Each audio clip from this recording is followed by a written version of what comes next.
নমস্কার, সকলকে জানাই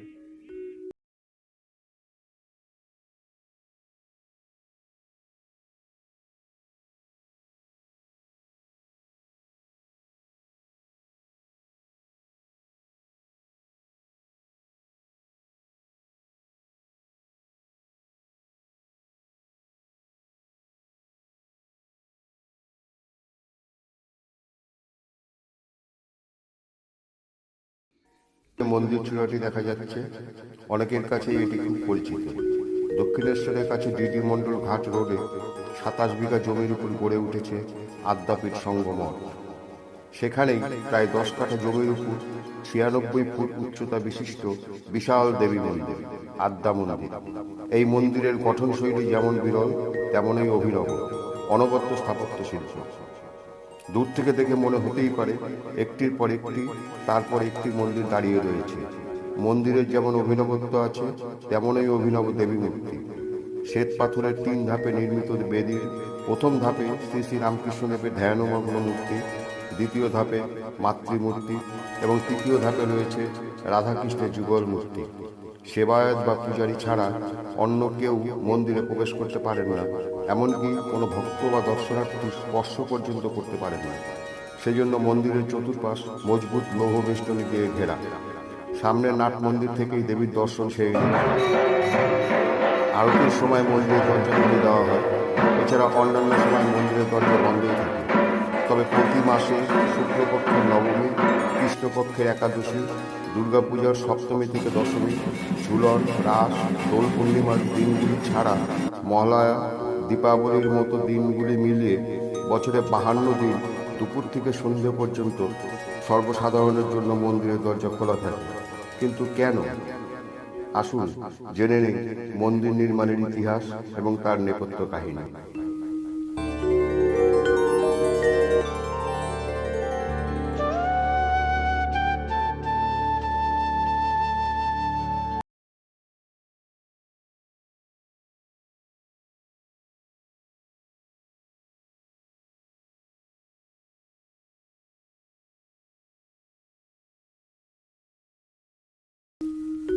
সময়টা বাংলা ১৩২১, ইংরেজি ১৯১৪ সাল। ব্রিটিশ শাসনাধীন ভারতবর্ষ, কলকাতার ইডেন গার্ডেন। ৪ জন যুবক চুপিসারে প্রবেশ করেছেন ইডেন গার্ডেনের ভেতর। একটা বিশেষ কিছু সন্ধান করছেন তারা। ওই যে মুন্ডিত মস্তক যুবকটি, পরনে উত্তরীয়, তিনি হলেন অন্নদাচরণ ভট্টাচার্য, পরবর্তীকালের অন্নদা ঠাকুর। স্বপ্নাদেশ পেয়েছেন তিনি, সেই আদেশ পালন করতেই এমন গোপনীয় বাগানে প্রবেশ। ভাগ্য অন্বেষণে কলকাতায় এসেছিলেন। সবে আয়ুর্বেদ পাশ করেছেন, কৃতি ছাত্র। সিদ্ধেশ্বর বসুর সহায়তায় কলকাতায় একটি আয়ুর্বেদিক হাসপাতাল ও ঔষধালয় খোলার ব্যাপারে মহা উৎসাহে অনেকটা এগিয়েও গেছেন। পিতামাতার আশীর্বাদ নিতে অন্নদা তখন চট্টগ্রামে নিজ বাড়িতে গিয়েছেন। কৃতি পুত্র এবার রোজগার করবে, কালে বড় কবিরাজ হবে, খুব খুশি পিতামাতা। কত স্বপ্ন, কত আশা, কত কল্পনা। হঠাৎ শুরু হলো স্বপ্ন দর্শন। সেদিন রাতে বেশ ফুরফুরে মেজাজে শুয়েছেন অন্নদা। রাতে স্বপ্নে দেখা দিলেন এক সন্ন্যাসী। একটি মূর্তি দেখিয়ে বললেন, অন্নদা, এটা ভালো করে দেখো, মায়ের মূর্তি। তুমি কলকাতায় এলে মূর্তিটি তোমায় দেব, কলকাতায় যাও। এই বলে অন্তর্হিত হলেন সেই সন্ন্যাসী। সকালে অন্নদা বাড়ির সকলকে স্বপ্নের কথা বললেন। কিন্তু স্বপ্ন কি কখনো সত্যি হয়? এই বলে সবাই তা উড়িয়ে দিলেন। অন্নদাও কোনো আগ্রহ দেখালেন না, তিনি কলকাতায় রওনা হলেন না। কমে রাত হলো। অন্নদা শয্যা গ্রহণ করলেন। আবার স্বপ্ন, এবার যেন সেই সাধু রুদ্রমূর্তি। বললেন, অন্নদা, কালোই যদি তুমি কলকাতায় রওনা না দাও তাহলে ঘোর বিপদ। অন্নদা এবার স্বপ্নের কথা কাউকে বললেন না, কেননা কেউই তো বিশ্বাস করবেন না। নিজেও কোনো গুরুত্ব দিলেন না, কলকাতাতেও গেলেন না। সেই রাতে ঘটল অঘটন। গ্রামের একটি চালাঘরে আগুন লেগে গেল। গ্রামবাসীদের চেষ্টায় সে আগুন নিয়ন্ত্রণে এলো বটে, তবে তাদের বৈঠকখানা এবং গোয়ালঘর আগুনের করাল গ্রাস থেকে রক্ষা পেল না। আর নয়, পরের দিনই অন্নদা কলকাতায় রওনা হলেন। আমহার স্ট্রিটের বলাই সিংহ লেনের সেই বাড়িতে কবিরাজি ঔষধালয়ের সাজগোজ সম্পূর্ণ। পয়লা বৈশাখ উদ্বোধন। খুব খুশি অন্নদা, মহানন্দ শয্যা নিলেন। সারাদিনের ক্লান্তিতে কিছুক্ষণের মধ্যেই গভীর নিদ্রায় ডুবে গেলেন। আবার স্বপ্ন, আবার সেই সাধু, আবার আদেশ, কাল সকালে গঙ্গায় যাবে, মস্তক মুন্ডন করে স্নান করবে, তারপর কি করতে হবে আমি তোমাকে বলবো। অন্নদা এই আদেশও পালন করলেন না। পরের দিন আবার সেই সাধুর আবির্ভাব, সেই একই আদেশ। অন্নদা এবার বেশ বিরক্তি প্রকাশ করলেন। তখন চৈত্র মাস, বাসন্তী পূজা। সকাল পেরিয়ে দুপুর, দুপুর পেরিয়ে সপ্তমী রাত। অন্নদা শুয়েছেন, গভীর ঘুম। এবার স্বপ্নে এলেন স্বয়ং শ্রী রামকৃষ্ণ।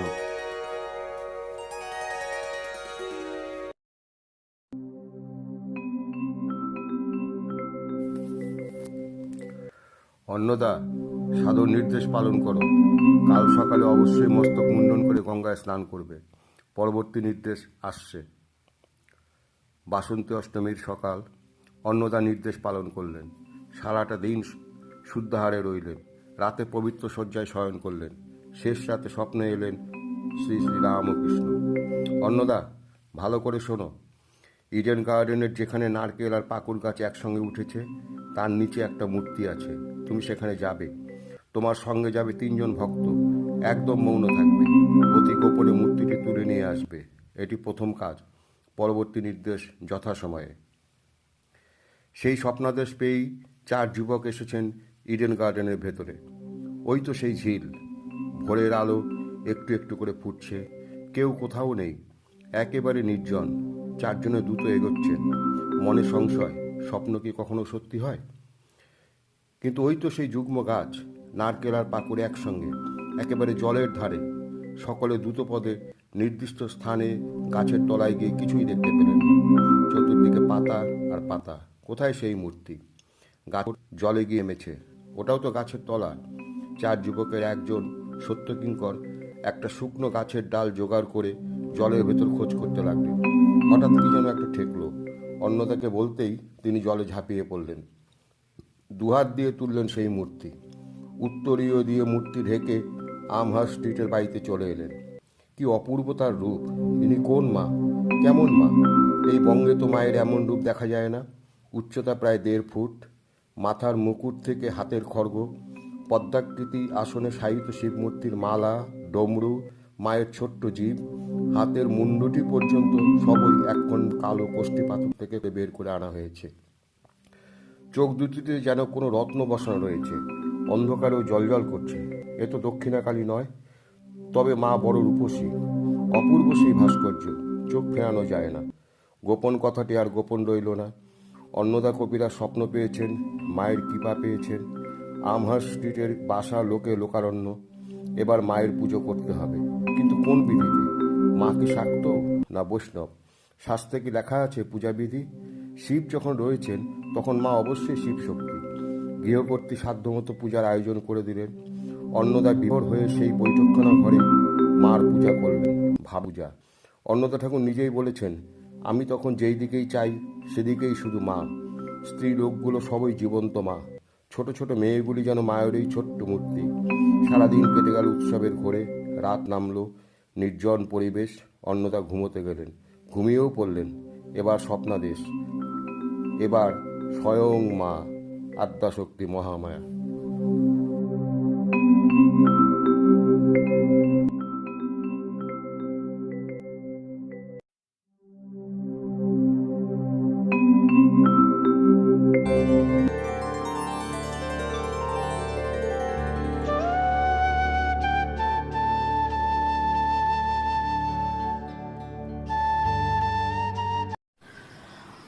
অন্নদা, আগামীকাল বাসন্তী বিজয়া। গঙ্গা গর্ভে তুমি আমাকে বিসর্জন দেবে। অসম্ভব, আমি তোমাকে ছাড়তে পারবো না। আমাকে রাখলে তোর ক্ষতি হবে অন্নদা। তর্ক না করে আমার কথা মন দিয়ে শোন। কেন আমি এসেছি, কেন আমি চলে যাব, তার 16টি কারণ আমি তোকে বলবো। পরবর্তীকালে শ্রীমদ অন্নদা ঠাকুর মাত্র 3টি কারণ তার অনুগামীদের কাছে বলেছিলেন। শ্রীমদ অন্নদা জানতে চেয়েছিলেন মায়ের পরিচয়। মা বললেন, আমার নাম আদ্যাশক্তি। আদ্যামা বলে আমার পূজা করতে হয়। আমি কেবল শাস্ত্রবিহিত মতেই যে পূজা পেতে চাই তা নয়। মা খাও, মা পড়ো বলে প্রাণের ভাষায় সকল বস্তু আমায় নিবেদন করে ব্যবহার করলেও আমার পূজা হয়। সরল প্রাণের প্রার্থনাই আমার উপাসনা। আর যদি কোনো ভক্ত আমার সামনে আদ্যাস্তব পাঠ করে তাহলে আমি বিশেষ আনন্দিত হই। মা বললেন, অন্নদা, তুমি আমার ফটো রেখে এই মূর্তি গঙ্গায় বিসর্জন দিয়ে ভক্তদের ঘরে ঘরে আমায় প্রচার করো। শ্রীমাদ অন্নদার মনের ক্ষোভ তবু যায় না। কেমন করে বিসর্জন দেব মা? এ কি নিষ্ঠুরতা! পূর্ণ করে শূন্য করতে চাও?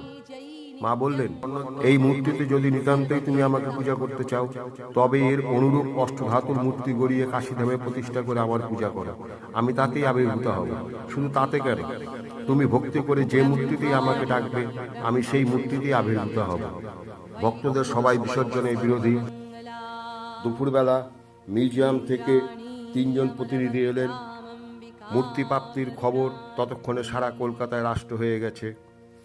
তারা পরীক্ষা করে বললেন, এটি বৌদ্ধযুগের মূর্তি। জাদুঘরে সংরক্ষণের জন্য তারা মূর্তিটি অনেক দাম দিয়ে কিনতে চাইলেন। অন্নদা তাদের বললেন, মা নিজে এসে নিজেই চলে যেতে চাইছেন।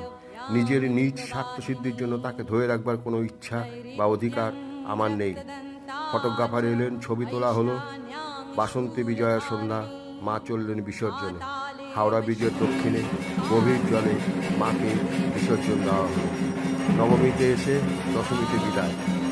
তখনকার বিখ্যাত পত্রপত্রিকায় ছবিসহ এই অলৌকিক ঘটনার কথা লেখা হলো। কাশীতে মন্দির প্রতিষ্ঠার জন্য অর্থ সাহায্যের আবেদনও জানানো হলো। পরবর্তী ঘটনাস্থল কাশী। অন্নদা মন্দির প্রতিষ্ঠার স্থান নির্বাচন করেছেন। নির্মাণের কাজ শুরু হবে। মায়ের পূজারী হবেন মাতুল শরৎচন্দ্র ভট্টাচার্য মহাশয়। মায়ের আদেশ এলো আবার, তুমি যদি স্বয়ং করতে না পারো তাহলে কাশীতে মন্দির প্রতিষ্ঠা করে পরবর্তী আদেশের অপেক্ষায় থাকো। হয় চলছে, না কবিরাজি না সাধন, কোনোটাই তেমন দানা বাঁচে না। শেষে অন্নদাকে যেতে হলো লক্ষ্মণ ঝোলায়। ঘটনার পর ঘটনা, এমন ঘটনাও ঘটল যাতে তার মৃত্যু হতে পারত। অবশেষে ঠাকুর শ্রী রামকৃষ্ণদেব তার হাত ধরলেন। সাধনা করতে হবে অন্নদা 20 বছর। 10 বছর সংসারে থেকে পিতামাতার সেবা, আর বাকি 10 বছর গঙ্গা তীরে সস্ত্রীক। এই তোমার মন্ত্র। কঠোর নিয়মের মধ্য থেকে মন্ত্রশক্তিকে জাগাতে হবে। তারপরে একটি কঠিন কাজ, সেই কঠিন কাজ হচ্ছে একটি মন্দির স্থাপন। মন্দিরের গঠন কেমন হবে? পরমহংসদেব পরপর 3টি মন্দির দেখালেন অন্নদাকে। প্রথম মন্দিরটি অতিকায় এক হাঁসের পিঠে, চূড়া স্বর্ণময়, বহুমূল্য রত্ন রাজি খচিত প্রাচীর। গর্ভমন্দিরে বেদির উপর শ্রীরামকৃষ্ণের সজীব প্রতিমূর্তি। প্রথমটির পাশে দ্বিতীয় মন্দির, সবরূপী শিবের বুকে সেই মন্দির স্থাপিত। মন্দিরের ভেতর বেদির উপর আদ্যামায়ের মূর্তি, সেই মূর্তি যাকে অন্নদা ইডেনের জল থেকে তুলেছিলেন। জীবন্ত মূর্তি মন্দিরের মধ্যে হাসছেন। তৃতীয় মন্দিরটি গরুরের পিঠে, মন্দিরের মধ্যে রাধাকৃষ্ণের জীবন্ত যুগল মূর্তি। অন্নদা বললেন, ঠাকুর, এমন মন্দির অমর্ত্যলোকেই সম্ভব, এখানে নয়।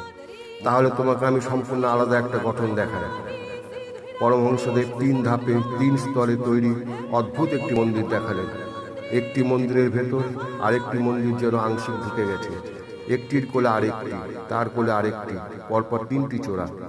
ত্রিমন্দিরের অভিনব সমাবেশ, এমনটি অন্নদা কোথাও দেখেননি। মন্দির স্থাপত্যের এক আশ্চর্য নিদর্শন। পরমহংসদেব বললেন, যাও ভেতরে গিয়ে দেখো। ভেতরে 3টি বিভাগ, সোপান শ্রেণীর আকারে সজ্জিত। প্রথম বিভাগে বেদির উপরে বসে আছেন স্বয়ং পরমহংসদেব। নিচে বেদির গায়ে লেখা রয়েছে গুরু। মধ্যম বিভাগে বেদির উপর দাঁড়িয়ে আছেন আদ্যামা।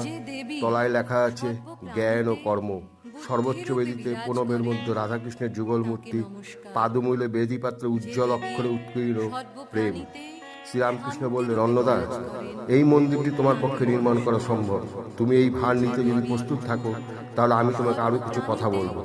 অন্নদা বললেন, ঠাকুর, আমি প্রস্তুত। তাহলে পুরো পরিকল্পনাটা শোনো এইবার। এই মন্দির বাংলাদেশেই হবে। তোমাকে সাহায্য করার জন্য অনেকেই আসবেন। তারা রামকৃষ্ণ লীলায় আমার অন্তরঙ্গ পার্শ্বদ ছিল। ভিন্ন শরীর ধারণ করে তারা আসবে। অন্নদা জিজ্ঞেস করলেন, মন্দিরের দৈনন্দিন কাজ কিভাবে চলবে যদি বলেন ঠাকুর। দৈনন্দিন মঙ্গল আরতির পর প্রাতে পূজা ও ভোগ রাগাদের শেষে আরতি দিয়ে মন্দিরের দুয়ার বন্ধ হবে। তারপর অপরাহ্নে ভাগবত, পুরাণ ইত্যাদি শাস্ত্রপাঠ ও আলোচনা, সন্ধ্যায় কীর্তন, রাত্রে শীতল আরতির পর দুয়ার বন্ধ। আর দেখো, এই মন্দিরে ঠাকুর দর্শনের একটা নিয়ম থাকবে। সাধারণত প্রত্যহ শুধু আরতির সময় মাত্র সকলে দর্শন করতে পারবে। তাছাড়া বৎসরের মধ্যে 52 তিথিতে সারাদিন সাধারণের দর্শনের জন্য মন্দির খোলা থাকবে। স্ত্রী ও পুরুষের দর্শনের জন্য পৃথক ব্যবস্থা থাকবে। অন্নদা জিজ্ঞেস করলেন, মন্দিরে ভোগের ব্যবস্থা কি হবে ঠাকুর? পরমহংসদেব বললেন, 3 দেবতার 12.5 সের, 22.5 সের আর 32.5 সের চালের ভোগ দেওয়া হবে। পঞ্চব্যঞ্জনে সেই ভোগ উৎসর্গ করে আশ্রমের লোকজন ও দিন দুঃখীকে প্রসাদ দেওয়া হবে। অন্নদা জিজ্ঞেস করলেন, পরমান্ন ভোগও থাকবে কি? ঠাকুর বললেন, অবশ্যই থাকবে। 1.25 সের, 2.5 সের আর 3.5 সের দুধের পরমান্ন ভোগ নিত্য হবে। তাছাড়া শয়ন আরতির আগে একটি ভোগ দিতে হবে। শুনে নাও মন দিয়ে। অন্তত 5 পোয়া ঘি, 2.5 মিনিট 5-6টা বাদাম, পেস্তা, দারুচিনি, তেজপাতা, লবঙ্গ আর 7 পো চিনি দিয়ে 2.5 সের উৎকৃষ্ট সুগন্ধ চালের ভোগ প্রস্তুত করে জাফরান দিয়ে রং করে নিতে হবে। এর নাম অমৃত ভোগ। প্রত্যহ 3 দেবতাকে উৎসর্গ করবে। ঠাকুর, এত ভোগ কোথায় কিভাবে সাজিয়ে দেওয়া হবে? শ্রীরামকৃষ্ণদেব বললেন, অমৃত ভোগ এবং পরমান্ন ভোগ মন্দিরেই দেবে, কিন্তু দুপুরের অন্নভোগের জন্য আলাদা ভোগালয় করতে হবে। সেই ভোগালয় থেকে যেন মূর্তি দর্শন হয়, সেই ভোগালয়ে ভোগ সাজিয়ে দেবে। ঠাকুর শ্রীরামকৃষ্ণ অন্নদাকে সাহস দিয়ে বললেন, বিরাট কাজ, বিশাল দায়িত্ব, ভয় পেও না, হবে, সব হবে। 26 জন সহকর্মী তোমার এই কাজের জন্য জীবনপাত করবে। প্রচুর দান আসবে, যা পাবে তাই গ্রহণ করবে। তোমার সাধনা শেষ হওয়ার 12 বছরের মধ্যেই মন্দিরের কাজ আরম্ভ হবে। যদি সেই 12 বছরের মধ্যে মন্দির নির্মাণ শেষ হয়, তাহলে দর্শক সাধারণকে মন্দির স্পর্শ করার অধিকার দিও। তা না হলে মন্দিরের চারিদিকে এমন কঠিন বেষ্টনী রাখবে যে সেবায়ত পূজারী ছাড়া সাধারণ লোক যেন মন্দির স্পর্শ করতে না পারে। অন্নদায়ী বা জানতে চাইলেন, 3 দেবতার কি 3 জনেই পূজারী থাকবে আর কেবল তাদেরই মন্দিরের ভেতর যাবার অধিকার থাকবে? রামকৃষ্ণদেব বললেন, না, তার কোনো মানে নেই। পূজারী যতজন দরকার হয় থাকতে পারে, তার কোনো নির্দিষ্ট সংখ্যা নেই।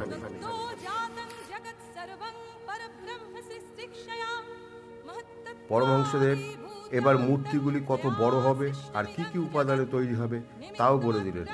গুরুমূর্তি, উপবিষ্ট প্রমাণ মানুষের মূর্তির মতোই হবে। কাঠের, পাথরের, ধাতুর বা মাটির মূর্তি হলেও চলবে। আদ্যামূর্তি, 8 বছরের কুমারী, অষ্টধাতু। আর প্রণবের যুগল মূর্তি হবে 12 বছরের ছেলে মেয়ের মতো। যে কোনো উপাদানেই তৈরি করা চলবে। 20 বছরের সাধনা, সে যে অনেক দিন। দেখা যাক। লক্ষ্মণ ঝোলায় নিবিড় অরণ্য, সন্ধ্যার আচ্ছা অন্ধকার। একটি বিল্ল বৃক্ষ মূলে নিজেকে বসালেন। একটি দড়ি দিয়ে সেই শক্ত গাছের সঙ্গে নিজেকে শক্ত করে বাঁধলেন। রাত গভীর থেকে গভীরতর হচ্ছে। অরণ্যের রাত। এলো পাহাড়ি ঝড়, বড় বড় ফোঁটার পাহাড়ি বৃষ্টি। ঝড়ে অরণ্যের বৃক্ষে বৃক্ষে বাতাসের উন্মাদ নৃত্য। মাঝে মাঝে গাছের ডাল ভেঙে পড়ছে। সিক্ত শরীর, ঝোড়ো বাতাস, হাড় কাঁপানো শীত। অন্নদা কখনো গান গাইছেন, কখনো অঝরে কাঁদছেন। একদিন গেল, 2 দিন, 2 রাত পার হলো। একাসনে বৃক্ষযুক্ত হয়ে বসে আছেন সাধক। শরীর অবশ হয়ে আসছে, মনে কিন্তু আনন্দের জোয়ার। 3য় রাত, পেছনে পদশব্দ, অদৃশ্য কণ্ঠস্বর। অন্নদা, আর তোমাকে 20 বছর সাধনা করতে হবে না। 2 বছরেই তোমার কার্যসিদ্ধি হবে। তুমি যাও, 1 বছর সংসারে পিতৃমাতৃ সেবা আর 1 বছর স্বস্তিক গঙ্গার তীরে প্রাপ্তমন্ত্রের পুরস্মরণ করবে। শ্রীমদ অন্নদা মন্ত্র সাধনে সিদ্ধি লাভ করলেন। সিদ্ধোৎসব হল 1327 সাল পৌষ সংক্রান্তি। দিনটি দিনপঞ্জিতে চিহ্নিত হয়ে রইল। 1333 সাল ফাল্গুন যায়, চৈত্র এলো, বৈশাখকে ডাক দিয়ে নিজস্ব একটি জমি ক্রয় করা সম্ভব হলো ভক্ত ও অনুগামীদের সাহায্যে দক্ষিণেশ্বরের চৌধুরী পাড়ায়। 1334 সাল শ্রী পঞ্চমী তিথি অন্নদা ঠাকুর মহাশয়ের মস্তক মুন্ডন করে তার জটাভার নামানো হলো। বেলতলার দক্ষিণ পূর্ব কোণে সেই জটাভার পথিত করে আদিষ্ট মন্দিরে ভিত্তি স্থাপিত হল। 1334 সাল চৌঠা মাঘ, বৃহস্পতিবার, রাত 4:30টায় অন্নদা ঠাকুর চলে গেলেন দেহের দুয়ার খোলে রামকৃষ্ণা লোকে। অবশেষে 1375 বঙ্গাব্দের মকর সংক্রান্তিতে স্বপ্নে দেখা মন্দির প্রতিষ্ঠিত হলো। নির্দেশ ছিল 12 বছরের মধ্যে মন্দির নির্মাণ সম্পূর্ণ হলেই সর্বসাধারণের জন্য মন্দির দ্বার উন্মুক্ত থাকবে, কিন্তু তা হয়নি। তাই নাট মন্দির থেকেই দর্শন করতে হয় দেবীকে। মন্দির নির্মাণে বৈচিত্র্য ছোঁয়ার কথা তো আগেই বলেছি। মন্দিরের চূড়ায় সর্বধর্মের প্রতীক ব্যবহৃত আছে। হিন্দু ধর্মের ত্রিশূল, বৌদ্ধ ধর্মের পাখা, খ্রিস্ট ধর্মের ক্রুশ, ইসলাম ধর্মের চার তারা। এও তো শ্রী রামকৃষ্ণদেবের যত মত তত মতানুসারেই। জয় শ্রী মদনদা ঠাকুর, জয় জয় শ্রী রামকৃষ্ণদেব, জয় জয় আদ্যামা। সকলে ভালো থাকবেন। নমস্কার। নৈরিত্যং রক্ত